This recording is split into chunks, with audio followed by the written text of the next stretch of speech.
Nobody expected trouble from the old man studying the gun deck.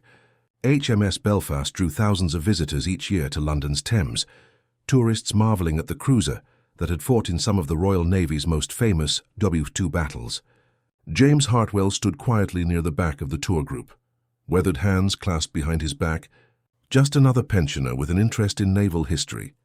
The museum guide had been giving this tour for 3 years. Her presentation was practiced and confident as she led 30 visitors through the ship's restored interior. And here we see the 6-inch guns that HMS Belfast used during the Arctic convoys, she announced, gesturing toward the main armament. Admiral Fraser commanded the home fleet from ships like this, protecting the vital supply lines to Russia. A gravelly voice interrupted from the back. Fraser wasn't on a cruiser for most of the Arctic runs. The guide paused, maintaining her professional smile. The voice belonged to the elderly man in the corner, perhaps 95 years old, wearing a worn naval blazer that had seen better decades. "I'm sorry, sir, but our records show Admiral Fraser coordinated many Arctic convoy operations from heavy cruisers. Fraser was on Duke of York when we caught Scharnhorst," the old man continued, his voice quiet but certain. "Boxing Day 1943, Belfast was there, but Fraser commanded from his flagship, not from a cruiser." The guide's smile tightened. Several tourists turned to stare at the interruption. A younger visitor with his family rolled his eyes audibly. "Look, mate, we're trying to enjoy the tour here," the younger man said loudly. "Maybe save the naval history lecture for someone who asked." "Gun positions are wrong too," Hartwell pointed toward the turret display. "The turret's bearing wasn't set like that during the Scharnhorst action. We had her trained 15 degrees to starboard when the first salvos went out." The tour guide looked frustrated. "Sir, I assure you our restoration team has worked from original Admiralty records. Admiralty records don't always tell the whole story," the old man replied simply. "Some of us were there." That comment sent a murmur through the crowd. The younger tourist laughed openly. "Right, Grandad. You're at the Battle of North Cape. That was 80 years ago." The old man fell silent, but his eyes remained fixed on the gun display. The guide continued her presentation, but the atmosphere had become uncomfortable. Visitors kept glancing back at the elderly man, some with sympathy, others with barely concealed annoyance. That's when Sarah Mitchell noticed something that made her breath catch. Sarah was a naval historian visiting from the National Maritime Museum in Greenwich. She'd been listening to the tour with professional interest when the old man's interruptions caught her attention. As he gestured toward the gun positions, his sleeve rode up slightly, revealing something that shouldn't have been possible: scars deep. Parallel scars across his forearms that could only have come from one source: shrapnel wounds. The kind of wounds that came from being too close when heavy naval guns fired. And on his right hand, a distinctive burn scar that looked like it had been made by hot metal. Sarah moved closer, pretending to examine a display case while studying the old man.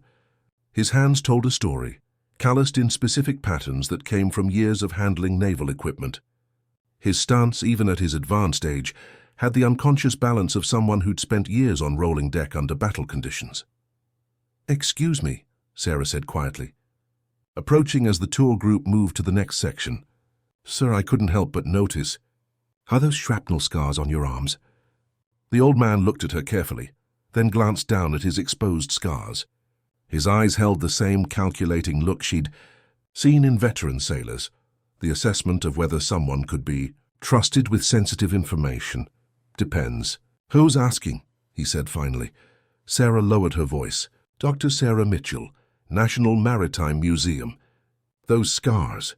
I've seen similar ones in wartime medical records, from heavy naval actions. But you'd have to be—" The old man studied her face, taking in the knowledge behind her eyes, the respect in her tone, the understanding that most civilians wouldn't possess. "Able Seaman James Hartwell," he said quietly. "HMS Belfast, 1942 to 1945. And yes, that young lady up there has most of her facts wrong about the Scharnhorst action." Sarah felt like the deck had shifted beneath her feet. HMS Belfast veterans were becoming vanishingly rare. Most of the men who'd served on the cruiser during the war were long dead. But the math worked. A 17-year-old sailor in 1943 would be 98 today. "So you actually served aboard Belfast during the Arctic convoys?" Hartwell looked around at the restored gun deck. at the tourists posing for photos with replica equipment, at the sanitized version of naval warfare that surrounded them. Served on her for 3 years, he said simply. Through the Murmansk runs, the Scharnhorst action, D-Day bombardments. Some memories don't fade no matter how long you live. Sarah pulled out her phone with trembling hands. Would you mind if I called someone? There are people at the Maritime Museum who need to hear this. What kind of people? The kind who understand that some history can only be told by those who lived it. 25 minutes later, the peaceful atmosphere aboard HMS Belfast was shattered by the arrival of 3 cars from the National Maritime Museum. Dr. Robert Kemp, the museum's director, hurried up the gangway accompanied by 2 other naval historians, all wearing the urgent expressions of scholars who'd been told something extraordinary was happening. The tour guide looked confused as the academics approached her group, but before she could ask questions, Dr. Kemp addressed them directly. We're looking for Mr. Hartwell. We understand he served aboard Belfast during the war. Hartwell stepped forward from the back of the group. The 3 historians saw him and exchanged glances that mixed skepticism with desperate hope. Mr. Hartwell, Dr. Kemp said, his voice carefully controlled. Dr. Mitchell tells us you claim to have served aboard HMS Belfast during some of her most famous actions. You understand why that's remarkable, given how few veterans from that era are still with us. The tour group had stopped pretending to listen to their guide. Everyone was staring at this unexpected confrontation between the old man and Britain's leading naval experts. You were actually there during the Scharnhorst action. Dr. Patricia Hayes, the museum's WO2 naval specialist, asked. December 26, 1943, Hartwell said simply. Boxing Day, we'd been hunting her for months. Finally cornered her off North Cape, Norway. The younger tourist who'd been rude earlier was now filming with his phone, suddenly fascinated by the old man he'd dismissed. Dr. Kemp looked around at the restored gun deck, then back at Hartwell. Sir, if what you're telling us is true, would you be willing to share your account? Not for any official record, just so we can understand what really happened that day. Hartwell was quiet for a long moment. He looked at the museum displays around them, the careful recreations, the educational placards, the version of naval warfare that had been crafted for modern audiences. There are things about that battle that never made it into the history books, he said finally. Things too raw or too terrible or too human for official reports. If you want to understand what it was really like when the Royal Navy's last great surface action, he gestured toward a bench near the ship's superstructure. It began on Christmas Day, 1943, and by the time it ended, we'd fought the last battleship-versus-battleship action in Royal Navy history. As Hartwell made his way slowly to the bench, the entire tour group followed. The guide found herself forgotten as visitors, historians, and casual tourists all pressed closer to hear a first-hand account of one of the Royal Navy's greatest victories, and able seaman James Hartwell, after 80 years of silence, began to speak about the day HMS Belfast helped sink the last German battleship. Christmas Day 1943 was the kind of Arctic day that made men question why they'd ever joined the Royal Navy. The temperature stood at -20 degrees Celsius, with a wind that cut through layers of clothing like a knife through cloth. HMS Belfast rolled through heavy seas off the North Cape of Norway, her steel hull creaking under the strain of ice formation and constant battering by Arctic swells. James Hartwell stood watch on the port-side 4-inch gun mount, 17 years old but already hardened by 18 months of Arctic convoy duty. His breath formed clouds of ice crystals that the wind whipped away instantly, and despite his thick mittens he could barely feel his fingers. Contact bearing green 4-5. The lookout's voice cut through the howling wind from the bridge above. Large warship, range approximately 20 miles. Hartwell felt his stomach tighten. For months, British intelligence had been tracking the German battleship Scharnhorst, waiting for her to sortie from her Norwegian fjord base. Every sailor in the home fleet knew she was out there. 32,000 tons of German engineering designed to destroy the Arctic convoys that kept Russia in the war. Action stations. Action stations. The alarm bells clanged throughout Belfast. Their urgent tone. Hartwell ran to his battle position at the starboard 6-inch gun turret, his sea boots sliding on the ice-covered deck. Around him, Belfast's crew moved with practiced efficiency despite the brutal conditions. Gun crews stripping tarpaulins from their weapons, damage control teams checking equipment, signal ratings racing to their posts. The ship's tannoy crackled to life with the voice of Captain Frederick Parham. "Ship's company, this is your captain. We have located the German battleship Scharnhorst. She is attempting to attack convoy JW-55B. We will engage and destroy her. God save the king." Through the grey Arctic dawn, Hartwell could see other shapes emerging from the murk. HMS Duke of York, Admiral Fraser's flagship. Her massive 14-inch guns already trained toward the enemy. The destroyer Savage, her narrow hull cutting through the swells like a blade. And in the distance, barely visible through the snow squalls, the dark bulk of their quarry. Scharnhorst was beautiful in the way that only warships could be. Sleek, deadly, perfectly designed for her purpose. Her 11-inch guns were already turning toward the British formation, and even at extreme range, she looked capable of destroying any ship that challenged her. "Range 24000. The gunnery control officer's voice echoed from the director tower. "Bearing steady. Target appears to be increasing speed." Hartwell gripped the ammunition hoist control, his job to ensure the 6-inch shells kept flowing to the gun breech above. In a few moments, HMS Belfast would fire her first shots in anger since the Mediterranean, and he would be part of the crew that served those guns. "All guns, all guns!" The gunnery officer's command rang out across the ship. "Target is the German battleship Scharnhorst. We will engage with full broadsides. Commence firing." Belfast's main armament erupted in a coordinated salvo that shook the entire ship. 12 6-inch guns fired as one, their muzzle flashes bright orange against the grey Arctic morning. The sound was indescribable, like thunder compressed into a single devastating blow that seemed to stop time itself. Hartwell worked frantically to keep ammunition moving up to the gun crew, his 17-year-old muscles straining against the weight of shells that seemed to grow heavier with each salvo. Around him, the gun crew moved in choreographed precision. Breech open, shell in, powder charge, breech closed, fire. "Straddling! Straddling!" The spotting officer's excited voice carried down from the director. "We're hitting close." Through gaps in the superstructure, Hartwell caught glimpses of the battle developing around them. Duke of York was firing her massive 14-inch guns, their shells capable of penetrating any armor the Germans had ever built. The destroyers were racing to get into torpedo range, their smaller guns adding to the storm of steel converging on Scharnhorst. But the German battleship was fighting back with terrifying effectiveness. Her 11-inch guns spoke in sequence, sending shells the size of small cars toward the British ships. When they hit the water near Belfast, the splashes rose higher than the ship's mast. "Near Miss Starboard!" someone screamed from the upper deck. Hartwell felt the ship shudder as German shells bracketed their position. A massive waterspout erupted just 50 yards off the starboard beam, soaking everyone on that side of the ship with ice-cold seawater that froze instantly in the Arctic air. "We're too close," the gun captain shouted over the noise of battle. "She's got the range." That's when Scharnhorst's luck ran out. Duke of York's gunnery officer had been plotting the German ship's movements for 20 minutes, waiting for the perfect moment. When it came, the British flagship's broadside was devastating.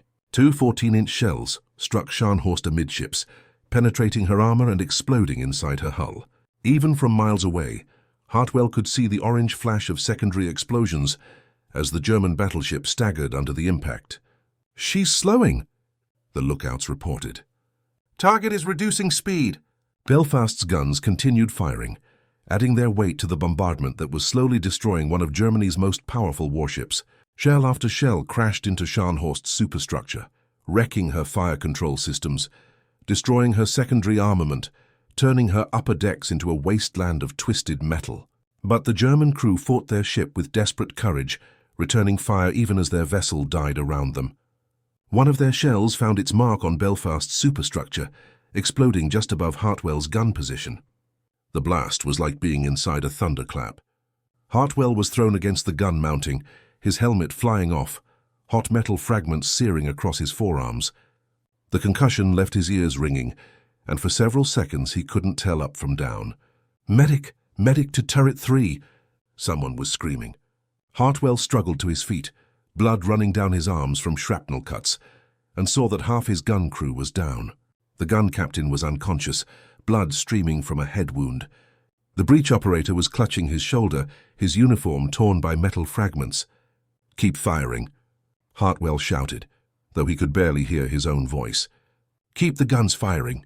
He took over the breach controls himself, helping the remaining crew members maintain their rate of fire, even as medical orderlies worked to evacuate the wounded. His arms burned where the shrapnel had cut him, but he ignored the pain and kept the ammunition moving. The battle raged for 4 hours. By its end, Scharnhorst was a burning wreck. Her main guns silent, her speed reduced to barely 5 knots. British destroyers closed in for the final attack, their torpedoes finding their mark in the German battleship's vitals. Hartwell watched from Belfast's deck as the enemy ship rolled over and sank, taking most of her crew with her into the Arctic depths. In the sudden silence that followed, with only the wind and the sound of waves against Belfast's hull, he realized he had just participated in the last great surface action of the Royal Navy. Of Scharnhorst's crew of nearly 2,000 men, only 36 survivors were pulled from the freezing water. The rest died as their ship died, fighting to the end, but overwhelmed by superior British gunnery and tactics. The scars on Hartwell's arms healed during the voyage back to Scapa Flow, but they would mark him for the rest of his life as someone who had been there when history was made. The burn on his right hand came from touching hot metal while helping to clear damaged equipment after the battle. HMS Belfast had fired over 300 rounds during the action, helping to destroy the last German battleship to threaten Allied shipping. For the 17-year-old sailor from Yorkshire, it had been both the most terrifying and the most important day of his life. Hartwell paused in his story, his weathered hands gripping his walking stick as he stared at nothing. The museum visitors had listened in complete silence, transfixed by a first-hand account of one of the Royal Navy's last great victories. Dr. Kemp leaned forward in his chair. "Mr. Hartwell, what you've described matches details that aren't in the official action reports. The timing of the hits on Scharnhorst, the damage to Belfast's superstructure. How do you remember it so clearly after 8 decades? Hartwell's eyes refocused on the present, on the faces surrounding him. Museum visitors who'd stumbled into living history, naval historians who'd devoted their careers to studying events this man had experienced firsthand. When you're 17 years old and someone's trying to kill you with 11-inch guns, every detail burns itself into your memory," Hartwell said quietly. "The smell of cordite mixed with sea spray, the way Belfast shuddered when our guns fired full broadsides, the sight of Scharnhorst rolling over and taking nearly 2,000 men with her." Dr. Hayes, the WW3 specialist, spoke carefully. "Sir, there are so few survivors left from that action. Most of Belfast's crew from 1943 have passed away. Your account could provide invaluable insights into what really happened that day." Hartwell stood slowly, his joints protesting after sitting for so long telling his tale.